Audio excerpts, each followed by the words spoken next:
ერნესტ ჰემინგუეი უცხოეთში. შემოდგომა იდგა მილანში, ციოდა და ადრე ბინდებოდა.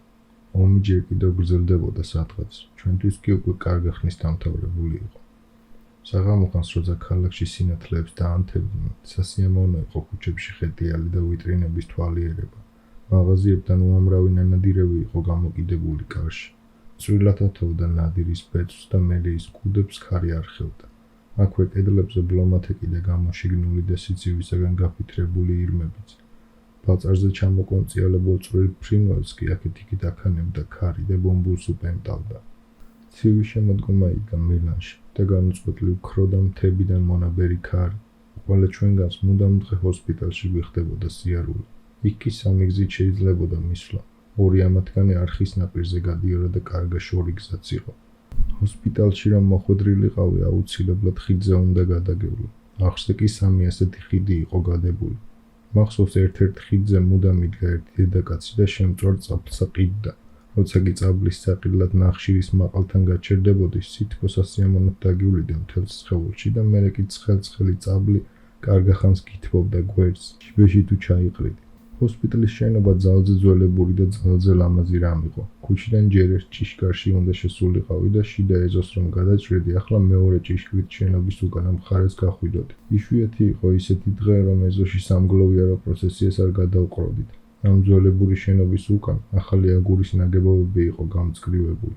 აი სწორედ აქ ვიყრიდით ხოლმე თავს მუდამ დღე. თავაზიანად გამოვკითხავდით ერთი მეორეს ჯანმრთელობის ამბავს და ჩვენ სამკურნალო აპარატებს მივაშურებდით. ერთ დღეს ექიმი მომიახლოვდა და მითხრა: აბა ხმაწვილო, გამოტყდით, რითი იყავით ყველაზე უფრო გატაცებული ომამდე? ფეხბურთს თამაშობდი, უთხარი მე. კეთილი და პატიოსანი, თქვა მან. მალე უფრო უკეთესად ითამაშებთ ფეხბურთს ვიდრე ადრე. ფეხი მუხლიდან კოჭამდე გამხმარი მქონდა და მუხლშიც ვერ ავხუნავდი. ამ აპარატის დანიშნულება კი ის იყო, რომ ავადმყოფის ფეხი მუხლში მოეღუნა, გაეშალა, მოეღუნა, გაეშალა. მოკლედ ისეთნაირად აემოძრავებინა ის, როგორადაც ველოსიპედზე ჟდომისას მოძრაობს ხოლმე. მაგრამ აპარატი ჯერჯერობით ვერაფერს გამხდარიყო ჩვენს ფეხთან და ვერ იქნა ვერ მოეღუნა მუხლი. არაფერია, გაივლის, თქვა ექიმმა. ბედი გქონიათ ხმაწვილო, რომ ჩვენთან მოხვდით. აი ნახეთ მალე ისეთ ითამაშებთ ფეხბურთს, რომ მგონი საუკეთესო ფეხბურთელმაც ვერ გაჯობოთ. იმ სამკურნალო აპარატთან ჩემს გვერდით რომ იდგა მუდამ ერთი მაიორი იჯდა ხოლმე. ერთი ხელი ისეთნაირად ჰქონდა გამხმარი და დალეული, რომ პატარა ბავშვის ხელს დამგვანებოდა. ექიმი რომ მეუახლოვდა და ხელი გაუსინჯა, მაიორმა თვალი ჩამიკრა. დაშავებული ხელი ორ თასმას შორის ჰქონდა მოთავსებული. თასმები ავტომატურად მოძრაობდნენ და ორივე მხრივ ურტყავდნენ გაშეშებულ თითებზე. მეც ვითამაშებ ფეხბურთს ბატონო ექიმო, მიკითხა მან. როგორც მერე გავიგე, ომამდე ის თურმე იტალიის ჩემპიონი ყოფილა ფარიკაობაში. ექიმმა არაფერი თქვა, მეზობელ ოთახში გავიდა და იქიდან რაღაც ფოტოსურათი გამოიტანა. სურათზე ვიღაცის ხელი იყო გამოსახული. ეს ხელიც ადრე ამ მაიორის ხელივით ყოფილა გამხმარი, მაგრამ მერე ამ ახალი აპარატის მკურნალობის შედეგად საგრძნობლად გამსხვილებულა და ხორცი შესხმია. მაიორმა ჯანმრთელი ხელით ჩამოართვა სურათი და გულდაგულ დაათვალიერა. ამასაც ომში ჰქონდა დაშავებული ხელი? მიკითხა მან. არა, ქარხანაში უბედური შემთხვევის ბრალი ყოფილა, მეუგო ექიმმა. საინტერესოა, თქვა მაიორმა და სურათი ისევ ექიმს გადასცა. არც ახლა გჯერათ? კითხა ექიმმა. არა, უპასუხა მაიორმა. ჰოსპიტალში კიდევ სამი ბიჭი მოდიოდა მუდამ დღე. ჩემი ხნისანები ჩანდნენ. სამივე მილანიდან იყო. ერთი მათგანს ადრე თურმე მხატვარი უნდა და გამოსულიყო. მეორე ადვოკატობას აპირებდა, მესამე კი ოფიცრობას. ხშირად როცა პროცედურას მოვათავებდით, ერთად გამოდიოდით კარშიდან ლასკალას გვერდით, რომ კაფე იყო, იქ მივდიოდით. როცა ოთხნი ვიყავით, არაფრის აგვეშინურა და უმოკლესი გზით დავდიოდით. ეს გზა მუშათა კვარტალზე გადიოდა. მილანელებს თვალის დასანახავად უძულდით იმის გამო, რომ ოფიცრები ვიყავით და მახსოვს სამი კითხვებთან როცა ჩავივლიდით იქიდან, თითქმის ყოველთვის უნდა მოეძახებინათ ძირს ოფიცრები. ზოგჯერ ჩვენთან ერთად კიდევ ერთი ბიჭი გამოდიოდა ჰოსპიტალიდან. მას მუდამ აბრეშომის ნაჭრით ჰქონდა ახვეული სახე. ეს იმიტომ, რომ ცხვირი არ ჰქონდა. მისთვის მალე სახის ოპერაცია უნდა გაეკეთებინათ. ვითხრა ფრონტზე პირდაპირ სამხედრო აკადემიიდან წამიყვანესო და მოუხდი თუ არა წინა ხაზზე პირველსავე დღეს მძიმე ჭრილობა მივიღეო. ერთხელ უკვე გაეკეთებინათ სახის ოპერაცია, მაგრამ წარმოშობით ძველი არისტოკრატული ოჯახიდან ყოფილა და მისი ცხვირისთვის ვერაფრით ვერ მიუციათ სათანადო ფორმა. როგორც მერე გავიგე, ომის დამთავრების შემდეგ ის სამხრეთ ამერიკაში წასულა და იქ ბანკში დაუწყია სამსახური, მაგრამ ეს ყველაფერი კარგი ხნის მერე მოხდა. მაშინ კი მილანოში ყოფნისას არც ერთმა ჩვენგან მარიცოდა რა გზას დასწომოდა მომავალში. იმ დროს მარტოდან ის ვიცოდით, რომ ომი ჯერ კიდევ გრძელდებოდა, მაგრამ ეჭვი არ გვეპარებოდა იმაში, რომ პირადად ჩვენ ომში წასვლა უკვე აღარასოდეს მოგვიწევდა. ყველა ჩვენგანს ერთნაირი ჯილდოები ჰქონდა მიღებული, გარდა იმ ბიჭისა შავი აბრეშუმის სახვევი რომ ჰქონდა სახეზე. ეს იმიტომ, რომ საკმაოდ მცირე ხანს მოუხდა ფრონტზე ყოფნა და ჯილდოს მიღება ვერ მოასწრო. ის მაღალი ბიჭი კი ფერმკრთალი პირისახე რომ ჰქონდა და ადვოკატობას აპირებდა არდიტის პოლკის ლეიტენანტი ყოფილიყო ადრე და 3 ისეთი ორდენი ჰქონდა, როგორც ჩვენ მხოლოდ თითო გვეკეთა მკერდზე. ეთყობა ბევრი რამ გადაეტანა, საკმაოდ გულჩახვეული ჩანდა და თავი განზე ეჭირა. კაცმა რომ თქვას არ ჩვენ ვლაპარაკობდით ბევრს ერთმანეთში და ერთ-ერთი რაც ერთი მეორესთან მოკავშირებდა, ეს იყო ჩვენი ყოველდღიური შეხვედრები ჰოსპიტალში.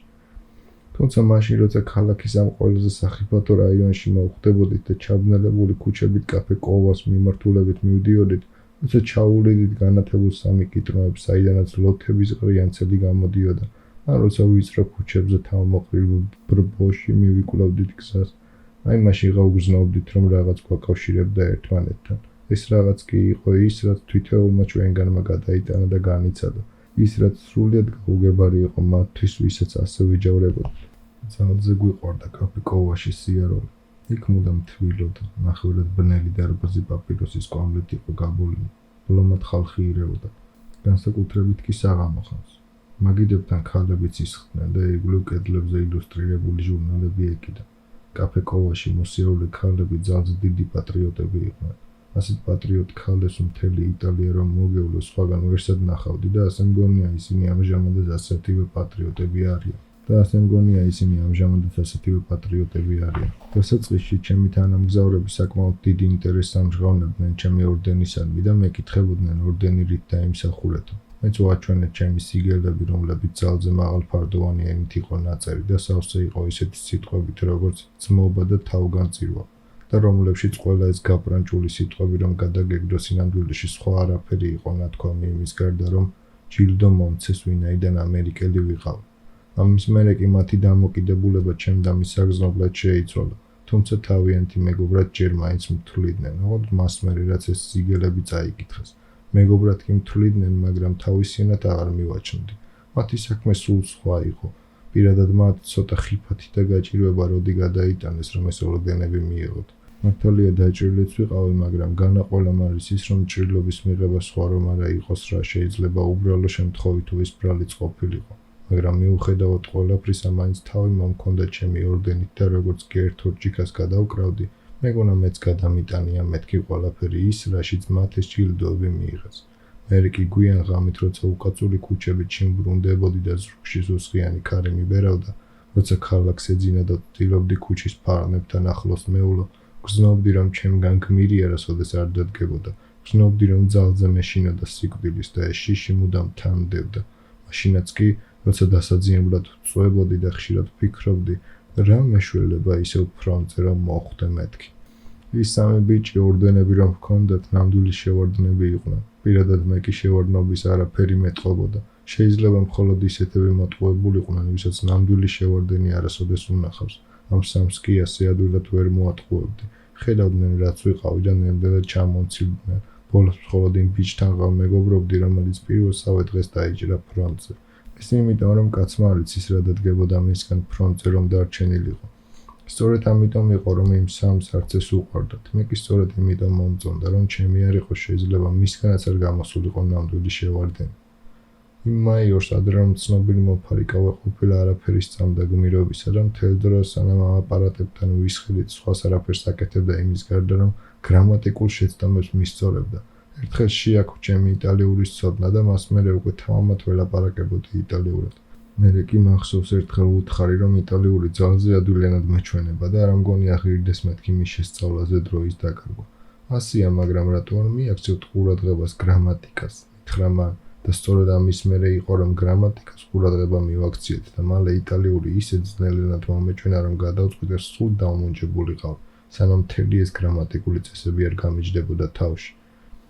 მაიორი ზედმიწევნით წესიერად დადიოდა ჰოსპიტალში და მიუხედავად იმის ამ აპარატების არაფერი სწამდა, მაინც არც ერთი დღე არ გაუწდენია. ბოლოს უკვე ჩვენ შორის ისეთი აღარავინ დარჩა რომ რაიმე რწმენა ჰქონოდა და მაიორმა თქვა, ეს ყველაფერი ფუჭია.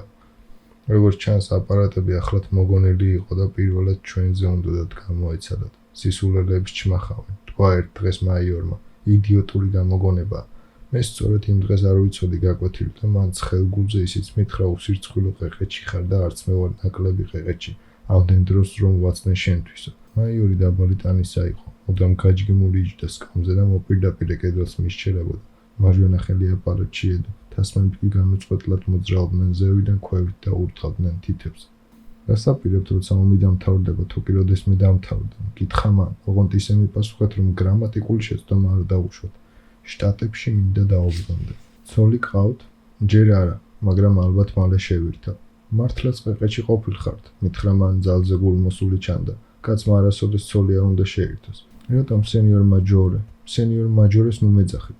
კი, მაგრამ მაინც რატომ არ უნდა შეირთოს? არ უნდა შეირთოს, არა და იმიტომ, რად უნდა შეირთო თუ ბოლოს მაინც მისი დაკარგვა გიწერია. ისეთი რამ უნდა მონახო კაცმა, რასაც აღარასოდეს დაკარგვა. მაიორი ძალზე გაღიზიანებული ჩანდა და გესმიანად ლაპარაკობდა. თან ერთ წერტილს მიშტერებოდა. კი, მაგრამ ასე რა დახართ დარწმუნებული, რომ აუცილებლად უნდა დაკარგოს?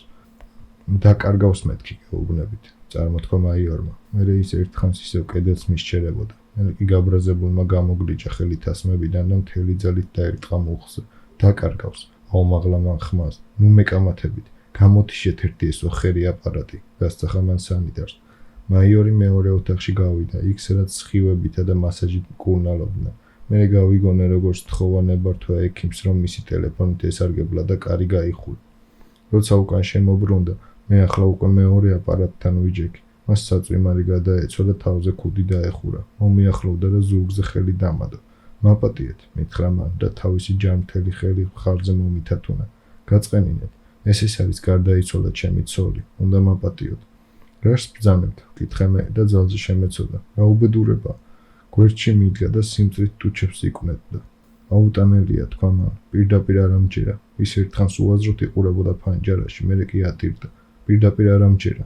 იმეორებდა ის და ბოლოს ხმა ჩაუწყდა. მერე შეტრიალდა და თავაწეულმა და წელში გაჯგემულმა ოთახი გადაჭრა და კარში გავიდა.